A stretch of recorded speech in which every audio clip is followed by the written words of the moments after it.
Hi ಎಲ್ಲರಿಗೂ ನಮಸ್ಕಾರ. ನಾವು ಈ ಕ್ಲಾಸಲ್ಲಿ 2026ರ ಒಂದು ಫೆಬ್ರವರಿ ತಿಂಗಳಲ್ಲಿ ಬರುವ ಎಲ್ಲ ಒಂದು ದಿನಗಳ ವಿಶೇಷ ದಿನಗಳ ಬಗ್ಗೆ ನಾವು ವಿಶ್ಲೇಷಣೆ ಮಾಡುವಂಥದ್ದು.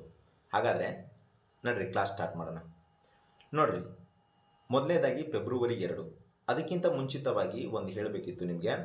ಈ ಒಂದು ಕ್ಲಾಸಿನ PDF ಯಾರಿಗೆ ಬೇಕೋ, ಈ ಒಂದು ಕ್ಲಾಸಿನ ಒಂದು PDF ಯಾರಿಗೆ ಬೇಕೋ ಕೆಳಗಡೆ ಈ ವಿಡಿಯೋದ ಡಿಸ್ಕ್ರಿಪ್ಷನಲ್ಲಿ ಟೆಲಿಗ್ರಾಮ್ ಲಿಂಕ್ ಹಾಕಿದ್ದೀನಿ. ಆ ಲಿಂಕನ್ನು ಕ್ಲಿಕ್ ಮಾಡಿದರೆ ಟೆಲಿಗ್ರಾಮ್ ಚಾನಲಿಗೆ ಹೋಗ್ತದೆ. ಅಲ್ಲಿ ಬಾಸ್ ಅಕಾಡೆಮಿ ಅಂತೇಳಿ ಒಂದು ಚಾನಲ್ ಇದೆ. ಅದರಲ್ಲಿ ಈ ಒಂದು ಕ್ಲಾಸಿನ PDF ಅಲ್ಲಿ ಅಪ್ಲೋಡ್ ಮಾಡಿರಲಾಗಿರ್ತದೆ. ಯಾರಿಗೆ ಬೇಕೋ ಫ್ರೀ ಆಫ್ ಕಾಸ್ಟಲ್ಲಿ ನೀವು ಡೌನ್ಲೋಡ್ ಮಾಡ್ಕೊಂಡು ಸ್ಟಡಿ ಮಾಡ್ಬೋದು. ಹಾಗಾದರೆ ಕ್ಲಾಸ್ ಸ್ಟಾರ್ಟ್ ಮಾಡೋಣ. ಫೆಬ್ರವರಿ 2 ವಿಶ್ವ ಜೌಗು ದಿನ. ಏನು? ಫೆಬ್ರವರಿ 2 ವಿಶ್ವ ಜೌಗು ದಿನ. 2026ರ ಒಂದು ಥೀಮ್ ಏನಂತ ನೋಡೋಣ. ಇಲ್ಲಿದೆ ನೋಡ್ರಿ, wetland and traditional knowledge celebrating cultural heritage ಅಂತ. ಅದು ಕಾಣ್ತಿಲ್ಲ ಅದಕ್ಕೆ. ಓಕೆ, 2026ರ ಒಂದು ಥೀಮು ಇನ್ನು ಮತ್ತೊಂದು ಸಾರಿ, wetland and traditional knowledge celebrating cultural heritage ಅಂತ 2026ರ ಒಂದು ಥೀಮ್ ಆಗಿದೆ. ಕೇಳಿಬಿಡ್ಬೋದು ಡೈರೆಕ್ಟಾಗಿ ಕ್ವಶನ್ನು. ಹಾಗಾಗಿ ಈ ಒಂದು ವೆಟ್ಲ್ಯಾಂಡು ಹಿನ್ನೆಲೆಯನ್ನು ನೋಡೋಣ.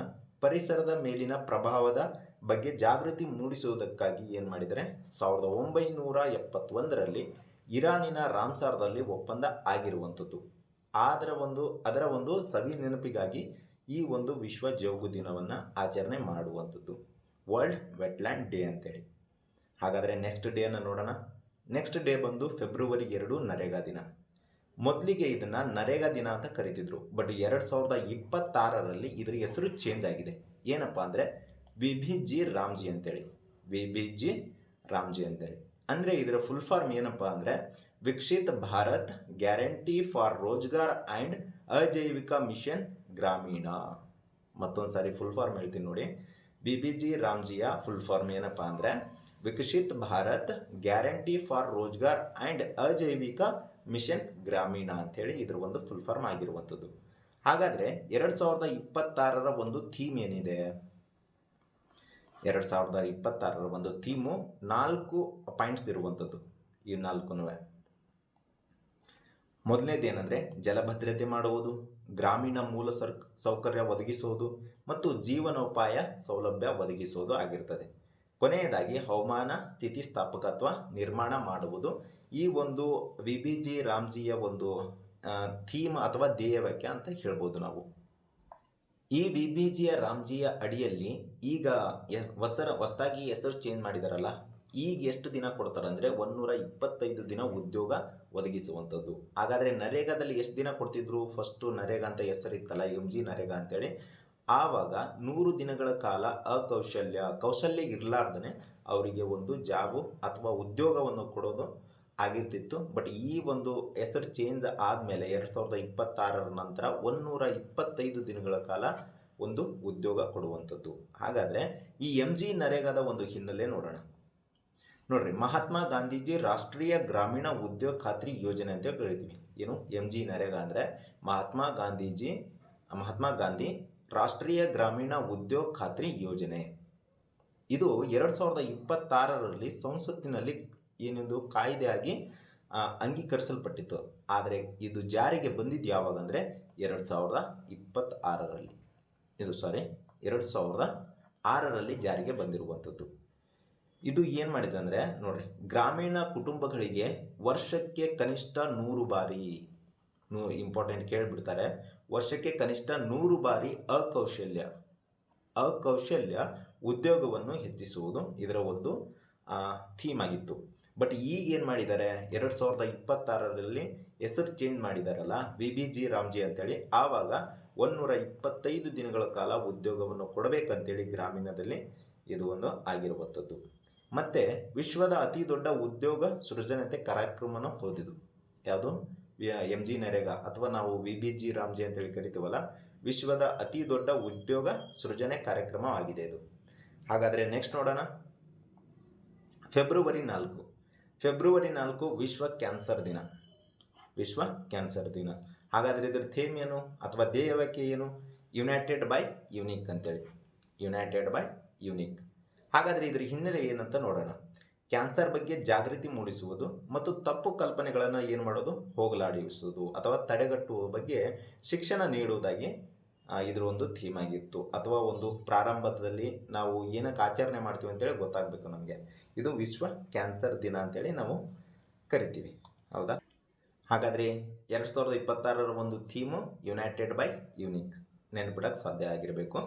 ನೆಕ್ಸ್ಟ್ ನೋಡೋಣ. ಫೆಬ್ರವರಿ 10 ವಿಶ್ವ ದ್ವಿದಳ ಧಾನ್ಯಗಳ ದಿನ. ವಿಶ್ವ ದ್ವಿದಳ ಧಾನ್ಯಗಳ ದಿನ ಅಂದರೆ ದ್ವಿದಳ ಅಂದರೆ ಹೆಂಗೆ ಗೊತ್ತಾ? ಇವಾಗ ಒಂದು ಯಾವುದಾದ್ರೂ ಒಂದು ಕಾಳು ತಗೊಳ್ರಿ, ಆ ಕಾಳನ್ನು ಒಡಿರಿ, ಆ ಕಾಳು ಒಡೆದ ಮೇಲೆ 2 ಭಾಗ ಆಗಬೇಕು. ಅದು 2 ಭಾಗ ಆಗಬೇಕು. ಅದಕ್ಕೆ ನಾವು ಏನಂತ ಕರಿತೀವಿ ಅಂದರೆ ದ್ವಿದಳ ಧಾನ್ಯ ಅಂತ ಕರಿತೀವಿ. ಫಾರ್ ಎಕ್ಸಾಂಪಲ್ ಏನಂದರೆ ಶೇಂಗಾ ತಗೊಳ್ರಿ, ಕಡಲೆ ಮತ್ತು ಇನ್ನೊಂದು ಯಾವುದು ಹೆಸರು ತಗೊಳ್ರಿ, ಇನ್ನು ಬೇರೆ ಬೇರೆ ಯಾವುದಾದ್ರೂ ನೀವು ಒಂದು ಎಕ್ಸಾಂಪಲ್ ತಗೋಬೇಕಾದ್ರೆ ಆ ಒಂದು ಕಾಳನ್ನು ಒಡೆದ್ರೆ 2 ಭಾಗ ಆಗಬೇಕು. ದ್ವಿ ಅಂದರೆ 2, ದಳ ಅಂದರೆ ಕಾಳುಗಳಂತ ಅರ್ಥ. ಹಾಗಾದರೆ 2026 ಒಂದು ಥೀಮ್ ಏನಪ್ಪ ಅಂದರೆ ನಮ್ರತೆಯಿಂದ ಉತ್ಕೃಷ್ಟತೆಗೆ. ಏನು? ನಮ್ರತೆಯಿಂದ ಉತ್ಕೃಷ್ಟತೆಗೆ ಅನ್ನೋದು 2026 ಒಂದು ಥೀಮ್ ಆಗಿದೆ. ಹಾಗಾದರೆ ಈ ವಿಶ್ವ ದ್ವಿದಳ ಧಾನ್ಯಗಳನ್ನು ಎದಕ್ಕೆ ಆಚರಿಸ್ತಾರೆ ಅಂತ ನೋಡೋಣ. ಪೌಷ್ಟಿಕಾಂಶಯುಕ್ತ ಬೇಳೆಕಾಳುಗಳಾದ ಕಡಲೆ, ಮಸೂರ ಅಂತ ಬರ್ತದೆ, ಒಣಗಿದ ಬಟಾಣಿ ಮತ್ತು ಬೀನ್ಸ್. ಇದು ನೋಡ್ರಿ, ಬೀನ್ಸು ಅತಿ ಯಥೇಚ್ಛವಾಗಿ ಪ್ರೋಟೀನ್ ಇರ್ತದೆ. ಇದರಲ್ಲಿ ಬೇಳೆಕಾಳದಲ್ಲಿ ಪ್ರೋಟೀನ್ ಇದ್ದೇ ಇರ್ತದೆ, ಆದರೆ ಅತಿ ಹೆಚ್ಚು ಒಟ್ಟು ಕಾಳುಗಳಲ್ಲೇ ಅತಿ ಹೆಚ್ಚು ಪ್ರೋಟೀನ್ ಯಾವುದಪ್ಪ ಅಂದರೆ ಬೀನ್ಸ್ದಲ್ಲಿ ಜಾಸ್ತಿ ಇರ್ತದೆ. ಈ ಎಕ್ಸಾಮ್ ಆಗಿದೆ ನೋಡ್ರಿ, PCಗೆಲ್ಲ ಪ್ರೀವಿಯಸ್ ಒಂದು ಕ್ವಶನ್ ಪೇಪರಲ್ಲಿ ಎಕ್ಸಾಮ್ ಆಗಿದೆ, ಇನ್ನೊಂದ್ಸತಿ ನೋಡ್ಕೊಡ್ರಿ. ಮತ್ತು ಸುಸ್ಥಿರ ಕೃಷಿ ಮತ್ತು ಆಹಾರ ಭದ್ರತೆಯಲ್ಲಿ ಅವುಗಳ ಪಾತ್ರದ ಬಗ್ಗೆ ಜಾಗೃತಿ ಮೂಡಿಸುವುದಕ್ಕಾಗಿ ಈ ಒಂದು ದಿನವನ್ನು ಆಚರಣೆ ಮಾಡುವಂಥದ್ದು. ಯಾವುದು? ವಿಶ್ವಸಂಸ್ಥೆ ಈ ದಿನವನ್ನು ಅಧಿಕೃತವಾಗಿ ಘೋಷಣೆ ಮಾಡಿರುವಂಥದ್ದು. ವಿಶ್ವಸಂಸ್ಥೆ ಏನು ಮಾಡಿದೆ? ಇದನ್ನು ಅಧಿಕೃತವಾಗಿ ಘೋಷಣೆ ಮಾಡಿರುವಂಥದ್ದು. ಯಾವುದು? ವಿಶ್ವ ದ್ವಿದಳ ಧಾನ್ಯಗಳ ದಿನ, ಫೆಬ್ರವರಿ 10. ಹಾಗಾದರೆ ಈ ವಿಶ್ವಸಂಸ್ಥೆ ಬಗ್ಗೆ ನೋಡೋಣ. ಇದು ಯಾವಾಗ ಸ್ಥಾಪನೆ ಆಯಿತು ಅಂದರೆ 1945ರಲ್ಲಿ ಅಕ್ಟೋಬರ್ 24ರಲ್ಲಿ ಸ್ಥಾಪನೆ ಆಯಿತಿದು.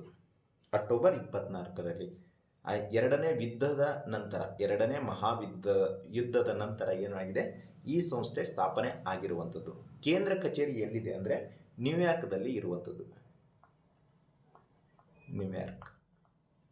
ನ್ಯೂಯಾರ್ಕ್ ಜಾಗ ಸಾಲ್ತಿಲ್ಲ ಅಲ್ಲಿ, ನ್ಯೂಯಾರ್ಕ್ದಲ್ಲಿ ಇರುವಂಥದ್ದು ಕೇಂದ್ರ ಕಚೇರಿ. ಇಷ್ಟು ಒಂದು ಮಾಹಿತಿ ಆಗಿರುವಂಥದ್ದು. ನೆಕ್ಸ್ಟ್ ಡೇ ನೋಡೋಣ. ನೆಕ್ಸ್ಟು ಫೆಬ್ರವರಿ 13 ವಿಶ್ವ ರೇಡಿಯೋ ದಿನ. ವಿಶ್ವ ರೇಡಿಯೋ ದಿನ 2026 ಒಂದು ಥೀಮ್ ನೋಡೋಣ. ಫಸ್ಟಿಗೆ ನಾವು ಇಲ್ಲಿ ಇಮೇಜ್ ಕೂಡ ನಿಮಗೆ ಹಾಕಿರುವಂಥದ್ದು. ರೇಡಿಯೋ ಮತ್ತು ಕೃತಕ ಬುದ್ಧಿಮತ್ತೆ AI ಜಾಗತಿಕದಲ್ಲಿ ಬಹಳ ಒಂದು ಹೆಸರು ಮಾಡಿದೆ. ಹಾಗಾಗಿ ಈಗ ಸ್ಟಾರ್ಟಿಂಗ್ ಏನು ಇನ್ಮೇಲೆ ಬರುವಂಥದ್ದು ಎಲ್ಲ AIನೇ. ವಿಡಿಯೋ ಮತ್ತು ಕೃತಕ ಬುದ್ಧಿಮತ್ತೆ ಇದರ ಥೀಮು. ಅಂದರೆ ಇಲ್ಲಿ ಹೇಳಿದ್ದಾರೆ ನೋಡ್ರಿ, ಒಂದು ಸಾಧನ ಬಟ್ ಧ್ವನಿ ಅಲ್ಲ, ಧ್ವನಿ ಕೊಟ್ಟಿಲ್ಲ ಅವರು, ಒಂದು ಸಾಧನವಾಗಿ ಬಳಸ್ಕೊಂಡಿದ್ದಾರೆ AIನ. ಅಂದರೆ AI radio and artificial intelligence ಇಂಗ್ಲೀಷ್ನಲ್ಲಿ ಕೊಟ್ಟಿರುವಂಥದ್ದು. ಹಾಗಾದರೆ ಇದ್ರ ಹಿನ್ನೆಲೆ ನೋಡೋಣ. ಇದು ರೇಡಿಯೋ ಮಾಧ್ಯಮದ ಮಹತ್ವ ಮತ್ತು ಮಾಹಿತಿ ಹಂಚಿಕೆ ಒಂದು ಕಾರ್ಯ ಆಗಿದೆ. ಇದು ಸಂಪರ್ಕ ಒದಗಿಸುವುದು ಮುಖ್ಯ ಕಾರ್ಯ ಆಗಿರುವಂಥದ್ದು. ಇದನ್ನು ಯಾವುದೋ ಒಂದು ಸಂಸ್ಥೆ ಮಾಡಿದೆ ಅಂದರೆ ಈ ವಿಶ್ವಸಂಸ್ಥೆ ಯುನೆಸ್ಕೋ ಮಾಡಿದೆ ನೋಡಿ. ಯುನೆಸ್ಕೋ ಏನು ಮಾಡಿದೆ? ಫೆಬ್ರವರಿ 13 ವಿಶ್ವ ರೇಡಿಯೋ ದಿನ ಮಾಡಿರುವಂಥದ್ದು.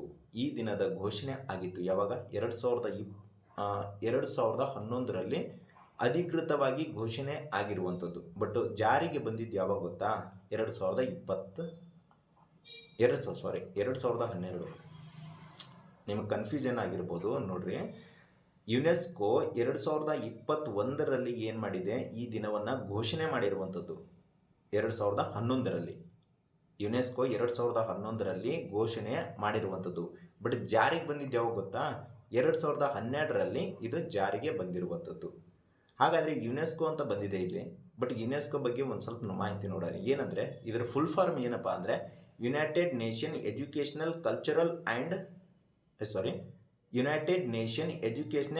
ಸೈಂಟಿಫಿಕ್ ಆ್ಯಂಡ್ ಕಲ್ಚರಲ್ ಆರ್ಗನೈಜೇಷನ್ ಅಂತ. ಮತ್ತೊಮ್ಮೆ United Nation Educational Scientific Cultural Organization ಅಂತ. ಇದು ಇದರ ಒಂದು ಫುಲ್ ಫಾರ್ಮು. ಇದು ಯಾವಾಗ ಸ್ಥಾಪನೆ ಆಗಿತ್ತಂದರೆ ನವೆಂಬರ್ 16, 1945ರಲ್ಲಿ ಸ್ಥಾಪನೆ ಆಗಿರುವಂಥದ್ದು. ಇದರ ಒಂದು ಕೇಂದ್ರ ಕಚೇರಿ ಎಲ್ಲಿದೆ ಅಂದರೆ ಪ್ಯಾರಿಸ್ನಲ್ಲಿ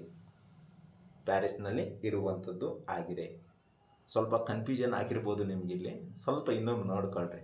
ಏನು ಗೊತ್ತಾ, ವಿಶ್ವ ರೇಡಿಯೋ ದಿನ ಅಂತೇಳಿ ಅಧಿಕೃತವಾಗಿ ಅಂದರೆ ಘೋಷಣೆ ಆಗಿದ್ದು 2012ರಲ್ಲಿ, ಬಟ್ಟು ಅದನ್ನು ತಾತ್ಕಾಲಿಕವಾಗಿ ಘೋಷಣೆ ಮಾಡಿದ್ದು 2011ರಲ್ಲಿ. ಹೌದಾ? ಹಾಗಾದರೆ ನೆಕ್ಸ್ಟ್ ದಿನ ನೋಡೋಣ. ನೋಡ್ರಿ, ಫೆಬ್ರವರಿ 13 ರಾಷ್ಟ್ರೀಯ ಮಹಿಳಾ ದಿನ ಆಗಿರುವಂಥದ್ದು. ಈ ರಾಷ್ಟ್ರೀಯ ಮಹಿಳಾ ದಿನ ಯಾರ ಒಂದು ಬರ್ಡೇ ಅಂದರೆ ಯಾರ ಒಂದು ಜನ್ಮದಿನದ ಒಂದು ಆಚರಣೆ ಮಾಡ್ತಾರೆ ಅಂದರೆ ಸರೋಜಿನಿ ನಾಯ್ಡು ಅವರ ಜನ್ಮದಿನದ ಅಂಗವಾಗಿ ರಾಷ್ಟ್ರೀಯ ಮಹಿಳಾ ದಿನವನ್ನು ಆಚರಣೆ ಮಾಡುವಂಥದ್ದು. ಹಾಗಾದರೆ 2026ರ ಒಂದು ಥೀಮ್ ಏನಿದೆ, ಥೀಮ್ ಅಂದರೆ ಅಥವಾ ಧ್ಯೇಯವಾಕ್ಯ ಮಹಿಳೆಯರ ಹಕ್ಕುಗಳು ಮತ್ತು ಶಿಕ್ಷಣ ಮತ್ತು ರಾಜಕೀಯ ನಾಯಕತ್ವವನ್ನು ಉತ್ತೇಜಿಸುವುದು ಇದರ ಒಂದು ಮುಖ್ಯ ಉದ್ದೇಶ ಆಗಿರುವಂಥದ್ದು 2026. ಹಾಗಾದರೆ ಈ ಒಂದು ಸರೋಜಿನಿ ನಾಯ್ಡು ಅವರು ಎದಕ್ಕೆ ಆಚರಿಸ್ತಾರಂತ ನೋಡೋಣ. ಪ್ರಸಿದ್ಧ ರಾಜಕೀಯ ಕಾರ್ಯಕರ್ತೆ ಅಥವಾ ಕವಿ, ಕಾರ್ಯಕರ್ತೆನೂ ಹೌದು, ರಾಜಕೀಯ ಕಾರ್ಯಕರ್ತೆನೂ ಹೌದು ಮತ್ತು ಕವಿನೂ ಆಗಿರುವಂಥದ್ದು ಸರೋಜಿನಿ ನಾಯ್ಡು ಅವರು. ಇವರ ಒಂದು ಜನ್ಮದಿನದ ಸ್ಮರಣಾರ್ಥವಾಗಿ ಏನು ಮಾಡಿದ್ದಾರೆ, ರಾಷ್ಟ್ರೀಯ ಮಹಿಳಾ ದಿನ ಆಚರಣೆ ಮಾಡುವಂಥದ್ದು.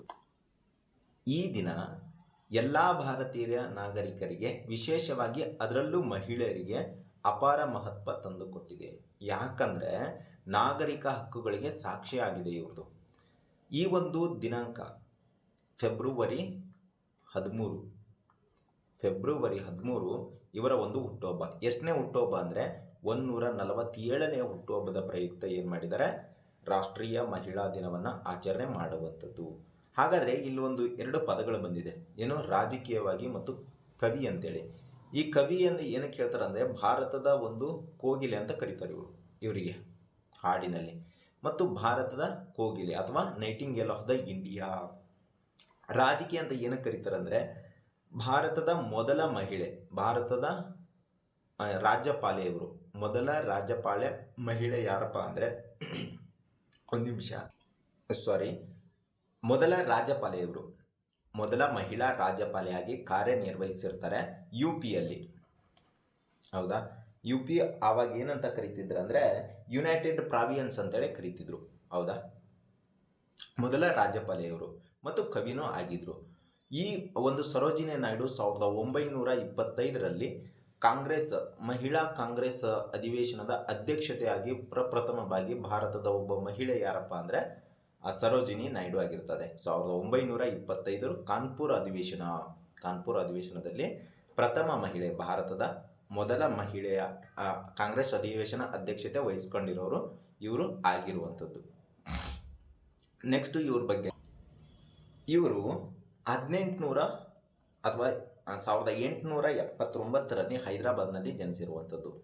ಇನ್ನೊಂದು ಸರಿ ಹೇಳೋದಾದರೆ ನಿಮಗೆ 1925ರಲ್ಲಿ ಕಾಂಗ್ರೆಸ್ ಅಧಿವೇಶನ ವಹಿಸ್ಕೊಂಡಿರುವಂಥ ಭಾರತದ ಮೊದಲ ಮಹಿಳೆ ಯಾರು, ಸರೋಜಿನಿ ನಾಯ್ಡು. ನೆಕ್ಸ್ಟ್ ದಿನ ನೋಡೋಣ. ಫೆಬ್ರವರಿ 20 ವಿಶ್ವ ಸಾಮಾಜಿಕ ನ್ಯಾಯ ದಿನ ಅಂತ ಕರೀತಾರೆ. ಇದ್ರ 2026ರ ಒಂದು ಥೀಮ್ ಏನಪ್ಪ ಅಂದರೆ ಸಾಮಾಜಿಕ ಅಭಿವೃದ್ಧಿ ಮತ್ತು ಸಾಮಾಜಿಕ ನ್ಯಾಯಕ್ಕಾಗಿ ನವೀಕೃತ ಬದ್ಧತೆ. ಏನು, ಸಾಮಾಜಿಕ ಅಭಿವೃದ್ಧಿ ಮತ್ತು ಸಾಮಾಜಿಕ ನ್ಯಾಯಕ್ಕಾಗಿ ನವೀಕೃತ ಬದ್ಧತೆ ಅಂತೇಳಿ 2026ರ ಒಂದು ಥೀಮ್ ಆಗಿರುವಂಥದ್ದು. ಹಾಗಾದರೆ ಇದರ ಹಿನ್ನೆಲೆ ಏನು ಗೊತ್ತಾ, ಸಮಾಜದಲ್ಲಿನ ಬಡತನ, ನಿರುದ್ಯೋಗ, ಲಿಂಗ ತಾರತಮ್ಯ ಮತ್ತು ಅಸಮಾನತೆಯನ್ನು ಹೋಗಲಾಡಿಸುವುದಕ್ಕಾಗಿ, ಇದು ಒಂದು ಮೂಲಭೂತ ಹಕ್ಕನ್ನು ಎತ್ತಿ ಹಿಡಿಯುವುದಕ್ಕಾಗಿ ಏನು ಮಾಡಿದ್ದಾರೆ, ಈ ಒಂದು ದಿನಾಂಕದಂದು ವಿಶ್ವ ಸಾಮಾಜಿಕ ನ್ಯಾಯ ದಿನ ಅಂತೇಳಿ ಆಚರಣೆ ಮಾಡುವಂಥದ್ದು. ಈ ವಿಶ್ವಸಂಸ್ಥೆ ಏನು ಮಾಡಿದೆ, 2007ರಲ್ಲಿ ಈ ದಿನ ಘೋಷಣೆ ಮಾಡಿರುವಂಥದ್ದು. ಬಟ್ ಅಂಗೀಕಾರ ಅಥವಾ ಜಾರಿಗೆ ಬಂದಿದ್ದು ಯಾವಾಗ ಅಂದರೆ 2009ರಲ್ಲಿ ಈ ಒಂದು ವಿಶ್ವ ಸಾಮಾಜಿಕ ನ್ಯಾಯ ದಿನ ಅಂತೇಳಿ ಜಾರಿಗೆ ಬಂದಿರುವಂಥದ್ದು. ಇಷ್ಟು ಒಂದು ವಿಶ್ವ ಸಾಮಾಜಿಕ ನ್ಯಾಯ ದಿನದ ಒಂದು ಮಾಹಿತಿ. ಫೆಬ್ರವರಿ 21 ಅಂತಾರಾಷ್ಟ್ರೀಯ ಮಾತೃಭಾಷಾ ದಿನ. ಥೀಮ್ ಏನಂದರೆ ಬಹುಭಾಷಾ ಶಿಕ್ಷಣದ ಕುರಿತು ಯುವ ಧ್ವನಿಗಳು. ಬಹುಭಾಷಾ ಏನೋ ಬಹುಭಾಷಾ ಶಿಕ್ಷಣದ ಕುರಿತು ಯುವ ಧ್ವನಿಗಳು ಅಂತೇಳಿ. ಇದರ ಹಿನ್ನೆಲೆ ನೋಡೋಣ. 1952ರಲ್ಲಿ ಬಂಗಾಳಿ ಭಾಷೆಯ ಮಾನ್ಯತೆಗಾಗಿ, ಬಾಂಗ್ಲಾದೇಶದ ಒಂದು ಬಂಗಾಳಿ ಭಾಷೆ ಇದೆಯಲ್ಲ ಅದರ ಮಾನ್ಯತೆಗಾಗಿ ವಿದ್ಯಾರ್ಥಿಗಳು ಮಾಡಿದ ಒಂದು ತ್ಯಾಗದ ಸ್ಮರಿಸಿ ಯುನೆಸ್ಕೋ 1999ರಲ್ಲಿ ಈ ಒಂದು ದಿನಾಂಕ ಘೋಷಣೆ ಮಾಡಿತ್ತು.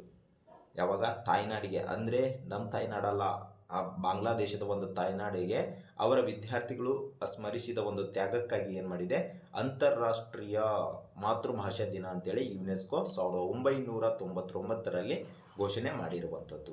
ಹಾಗಾದರೆ ನೆಕ್ಸ್ಟ್ ದಿನಾಂಕ ನೋಡೋಣ. ಫೆಬ್ರವರಿ 24 ಕೇಂದ್ರೀಯ ಸುಂಕ ದಿನ.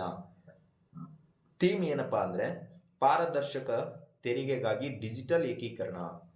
ಪಾರದರ್ಶಕ ತೆರಿಗೆಗಾಗಿ ಡಿಜಿಟಲ್ ಏಕೀಕರಣ 2026ರ ಒಂದು ಥೀಮ್ ಆಗಿರುವಂಥದ್ದು. ಹಾಗಾದರೆ ಇದರ ಹಿನ್ನೆಲೆ ನೋಡೋಣ.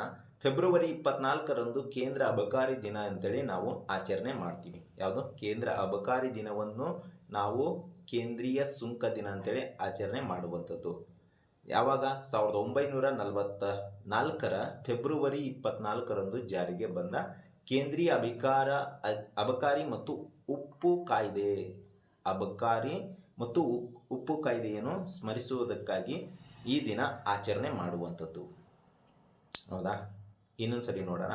ಫೆಬ್ರವರಿ 24ರಂದು ಕೇಂದ್ರೀಯ ಅಬಕಾರಿ ದಿನವನ್ನು ಆಚರಿಸುವುದಕ್ಕಾಗಿ 1944ರಲ್ಲಿ ಫೆಬ್ರವರಿ 24ರಂದು ಜಾರಿಗೆ ಬಂದ ಕೇಂದ್ರೀಯ ಅಬಕಾರಿ ಮತ್ತು ಉಪ್ಪು ಕಾಯ್ದೆಯನ್ನು ಸ್ಮರಿಸಲು ಈ ದಿನವನ್ನು ಆಚರಣೆ ಮಾಡಿರುವಂಥದ್ದು. ಇಷ್ಟು ಒಂದು ಕೇಂದ್ರೀಯ ಸುಂಕ ದಿನದ ಬಗ್ಗೆ ಮಾಹಿತಿ. ನಂತರದಾಗಿ ಫೆಬ್ರವರಿ 18 ರಾಷ್ಟ್ರೀಯ ವಿಜ್ಞಾನ ದಿನ. 2026ರ ಒಂದು ಥೀಮ್ ಏನಪ್ಪ ಅಂದರೆ ವಿಜ್ಞಾನದಲ್ಲಿ ಮಹಿಳೆಯರು ಮತ್ತು ವಿಕಸಿತ ಭಾರತಕ್ಕಾಗಿ ವೇಗವರ್ಧನೆಗಳು. ಯಾರ ಒಂದು ನೋಡೋಣ ನೆಕ್ಸ್ಟು. ರಾಮನ್ ಅವರು ಬೆಳಕಿನ ಚದುರುವಿಕೆ ಜನ್ಮ ದಿನಾಂಕ ಅಲ್ಲ, ಇದು ಒಂದು ಏನು ಮಾಡಿದರೆ ಸಂಶೋಧನೆಗಾಗಿ ಮಾಡಿರುವಂಥದ್ದು. ಏನು? ಬೆಳಕಿನ ಚದುರುವಿಕೆಯ ಬಗೆಗೆ ತಮ್ಮ ಅದ್ಭುತ ಸಂಶೋಧನೆ, ಯಾರು?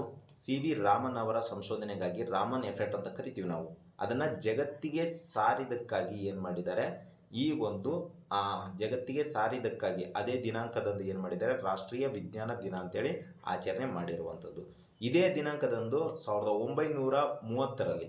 1930ರಲ್ಲಿ ಇದೇ ಒಂದು ರಾಮನ್ ಎಫೆಕ್ಟ್ ಅಥವಾ ಬೆಳಕಿನ ಚದುರುವಿಕೆಗೆ ಜಗತ್ತಿಗೆ ಸಾರಿದಕ್ಕಾಗಿ 1930ರಲ್ಲಿ ನೊಬೆಲ್ ಅವಾರ್ಡ್ ಕೊಟ್ಟಿರುವಂಥದ್ದು. ಯಾರಿಗೆ? CV ರಾಮನ್ ಅವರಿಗೆ. ನೆಕ್ಸ್ಟ್ ಬಂದು ಫೆಬ್ರವರಿ 29 ಮೊರಾರ್ಜಿ ದೇಸಾಯಿ ಅವರ ದಿನ. ಇವ್ರದ್ದೊಂದು ವಿಶೇಷತೆ ಏನು ಗೊತ್ತಾ? 4 ವರ್ಷಕ್ಕೊಂದ್ಸರಿ ಇವ್ರದ್ದು ಹುಟ್ಟುಹಬ್ಬ ಬರುವಂಥದ್ದು. ಯಾಕಂದರೆ ಇವರು ಅಧಿಕ ವರ್ಷದಲ್ಲಿ ಇವರು 29ನೇ ತಾರೀಕು ಫೆಬ್ರವರಿ ಅಧಿಕ ವರ್ಷ, ಆ ವರ್ಷದಿಂದ ಇವರು ಏನು ಮಾಡಿದ್ದಾರೆ, ಜನಿಸಿರುವಂಥದ್ದು. ಭಾರತದ 4ನೇ ಪ್ರಧಾನಮಂತ್ರಿ, ಜನತಾ ಪಕ್ಷದ ನಾಯಕ ಮೊರಾರ್ಜಿ ದೇಸಾಯಿ ಅವರಿಗೆ. ಏನು ಗೊತ್ತಾ, ಅಲ್ಲಿವರೆಗೂ 4ನೇ ಪ್ರಧಾನಿ, 3ನೇ ಪ್ರಧಾನಿವರೆಗೂ ರಾಷ್ಟ್ರೀಯ ಕಾಂಗ್ರೆಸ್ ಏನಿತ್ತಲ್ಲ ಅದರಿಂದನೇ ಪ್ರಧಾನಮಂತ್ರಿ ಆಗ್ತಿದ್ರು. ಬಟ್ ಫಸ್ಟ್ ಆಫ್ ಆಲ್ ಪ್ರಪ್ರಥಮ ಬಾರಿಗೆ ಇವರು ಜನತಾ ಪಕ್ಷದಿಂದ ಇವರು ಪ್ರಧಾನಮಂತ್ರಿ ಆಗಿರುವಂಥದ್ದು. ಯಾರು? ಮೊರಾರ್ಜಿ ದೇಸಾಯಿ ಅವರು ಫೆಬ್ರವರಿ 21, 1896ರಲ್ಲಿ ಗುಜರಾತ್ನಲ್ಲಿ ಜನಿಸಿದ್ರು. ಇವರು ಎಷ್ಟರಲ್ಲಿ ಜನಿಸಿದ್ರು? 1896ರಲ್ಲಿ ಗುಜರಾತ್ನಲ್ಲಿ ಜನಿಸಿರುವಂಥದ್ದು.